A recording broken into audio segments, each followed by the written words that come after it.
उद्घाटन राज्याचे लोकप्रिय मुख्यमंत्री देवेंद्र फडणवीसजी यांच्या शुभ हस्ते झालं आणि या कार्यक्रमाला उपस्थित ज्यांची संकल्पना या गोशाळेची आहे ते माजी केंद्रीय मंत्री खासदार नारायण राणेसाहेब, पालकमंत्री नितेश राणेजी,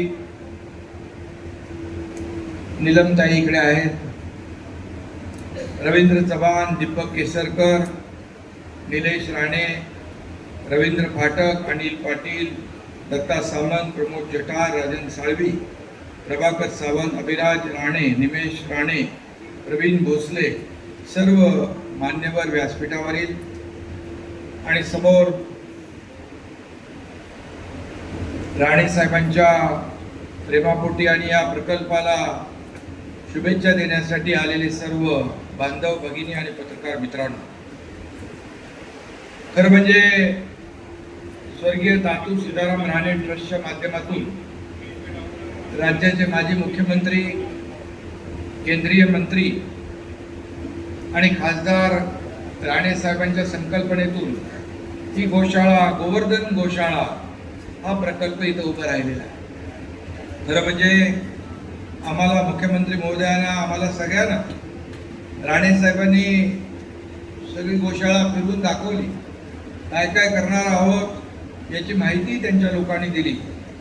खरं म्हणजे एक आगळा वेगळा हा प्रकल्प या ठिकाणी उभा राहतोय, एक मॉडेल प्रकल्प या ठिकाणी सर्वसामान्य लोकांसाठी, शेतकऱ्यांसाठी एक दिशादर्शक, मार्गदर्शक ठरेल असा हा प्रकल्प आहे। आणि राणे साहेबांचा स्वभाव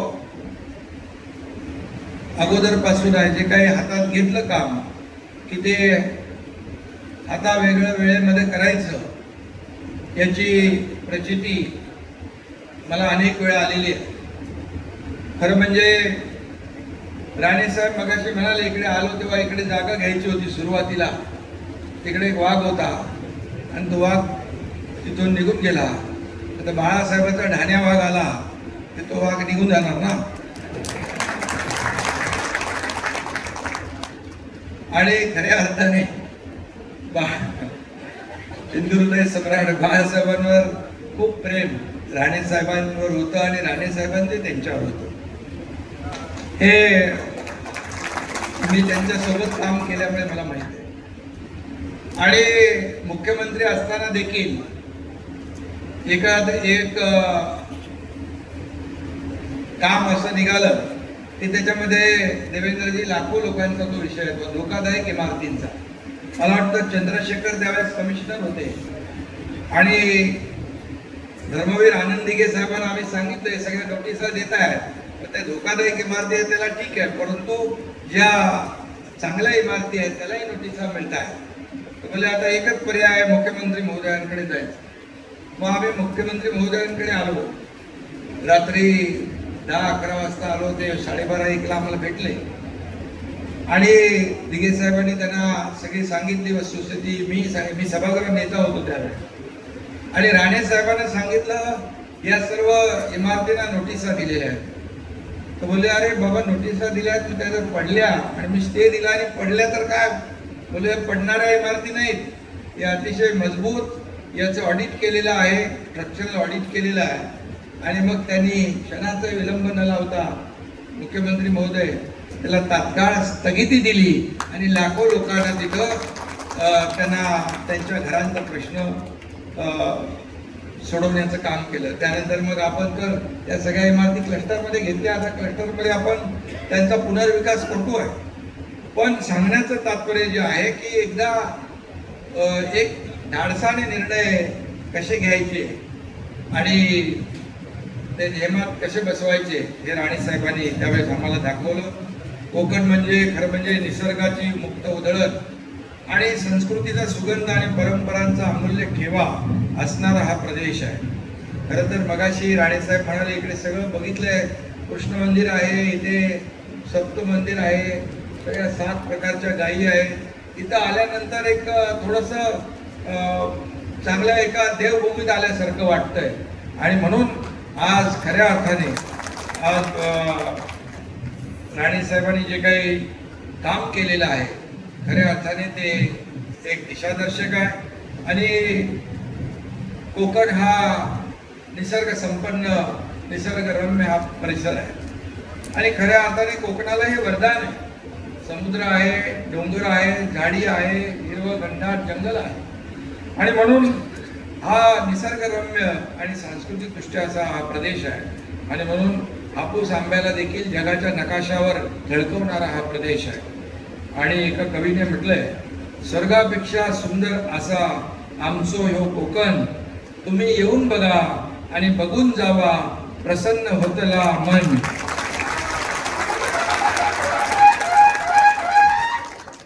अशा सुंदर भूमीत गोमातेच्या रक्षणासाठी आणि संवर्धनासाठी गोशाळा बांधली आहे आणि खऱ्या अर्थाने एक अतिशय पर्यावरण स्नेही आणि पूर्णपणे नॅचरल सगळ्या गोष्टी इथं होतील.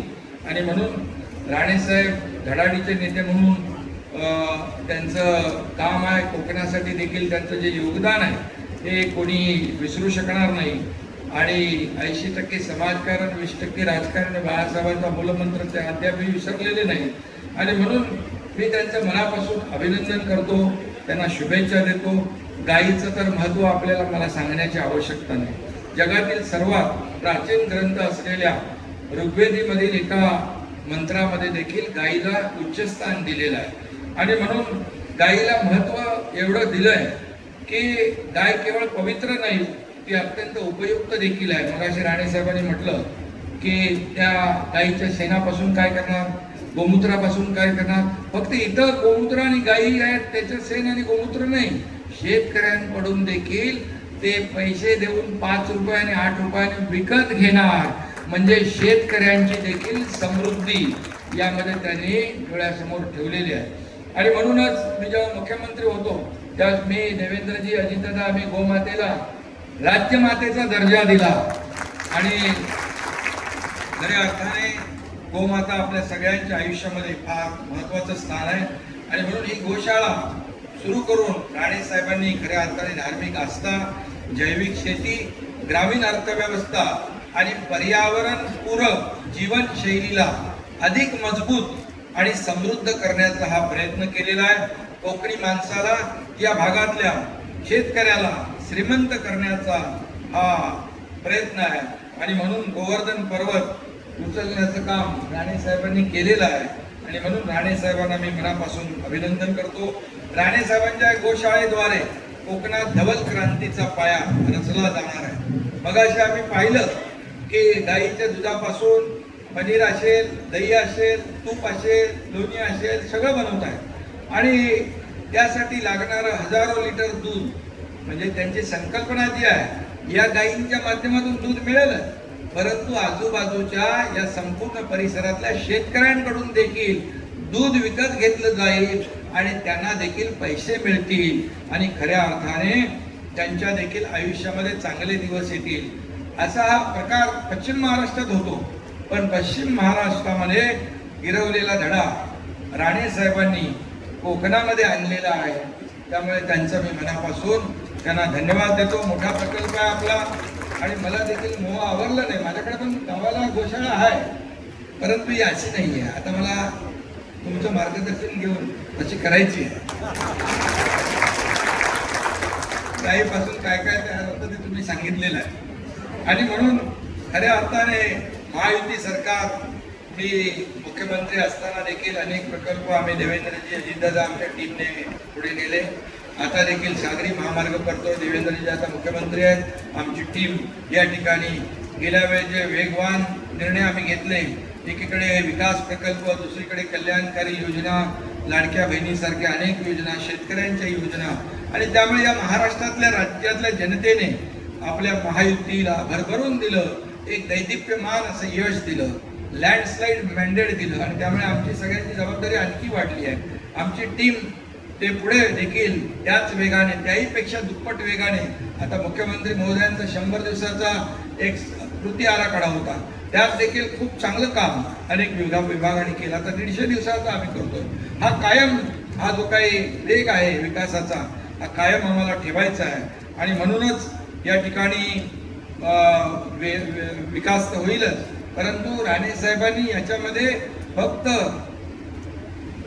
आपल्या या गोशाळेच्या गोवर्धनच्या माध्यमातून एक मॉडेल तयार केलेलं आहे आणि त्यामध्ये फक्त प्रोडक्शन नाही आहे, तर भाकड गायी ज्या आहेत त्यांना देखील इथं व्यवस्था केलेली जी आहे ते देखील मोठं पुण्याचं काम आहे, आशीर्वादाचं काम आहे. त्या गायी गोशाळेत येतील म्हणजे कसायांकडे जाणार नाही, म्हणजे गोवंश वाचेल. आणि म्हणून यामध्ये आपण फार चांगला उद्देश ठेवलेला आहे आणि म्हणूनच काही वर्षात या धवल क्रांतीमधून कोकणाचा इथल्या शेतकऱ्यांचा कायापालट होईल एवढंच मी सांगतो. आणि या भागाचा समृद्ध विकास होईल, समृद्धीचं नवं दालन उघडलं जाईल. आणि म्हणूनच एक चांगला मॉडेल आपण स्वतः, मी मगाशी मला नितेश पण म्हणाला की हे सगळं जे तुम्ही केलं त्याच्यामध्ये प्रत्येक वास्तू, प्रत्येक इथला प्रकल्पातला प्रत्येक कोपरा आपल्या डोळ्याखालून आपण घातला आणि आपण मार्गदर्शन करून ही सगळी टीम एकत्र आणली आणि हे एवढं मोठं सगळं उभं राहिलेलं आहे.